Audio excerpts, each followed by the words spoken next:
Hello guys, welcome back to my YouTube channel. তোমরা দেখতে পাচ্ছ আজকে বহুত দিনের পরে আমি আজকে অল্প জলদি উঠলাম। আমার সাথে আমার মেয়েও উঠে গেল। উঠে এখন আমরা রোদ্দুতে বসে আছি। আমি তো মুখ ধুয়ে নিলাম, আমার মেয়েও এখন মুখ ধুয়ে নেবে একটু ঘর পর। অল্প চা খেয়ে নেব। আর কী খাবে জিজ্ঞেস করিনি। কী খাবে পাপা?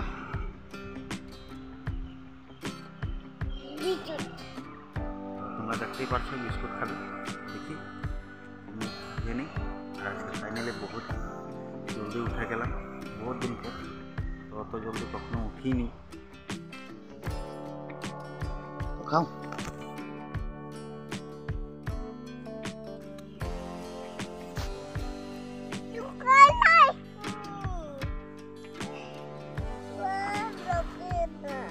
ভাল লাগে না?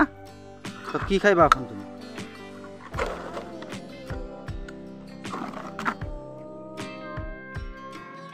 তোমরা দেখতে পারো আমরা চা খেয়ে নিলাম, কিন্তু যা উৎপাত লাগিয়ে দিল না নঙ্গিটা, একদম মাথা খারাপ করে দিল।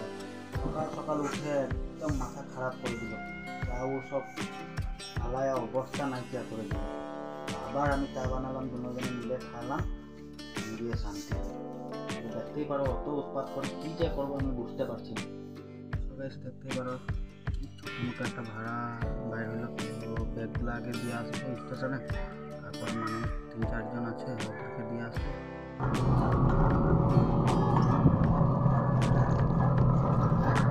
সো গাইস, আমার চারদিকের ভিউজটা দেখতে পারো কত সুন্দর।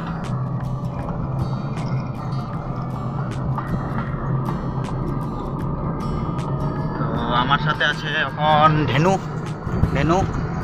এই দেখতে পারো, এই ধেনু তোর চেহারা দেখা। এই দেখতে পারো ধেনু সঞ্জয় ঘরে। তো গাইস দেখতে পারো আমার স্কুটি কমপ্লিট হয়ে গেল। এখন আমি স্নান করে ভাতটা খেয়ে নেবো। তারপরে আর একটা বাইক বের করবো, ওটাকে বানাবার আছে। তো গাইস স্নান করার পরে ডিনার খাওয়াটা খেয়ে নিলাম। খাওয়ার পরে আমাদের স্যানিটারের দরকার হতো, স্যানিটারটাও খেয়ে নিলাম। আজকের জন্য ব্লগটা অতিরিক্ত। যদি তোমাদেরকে ব্লগটা ভালো লাগে থাকে তো লাইক করুন, শেয়ার আর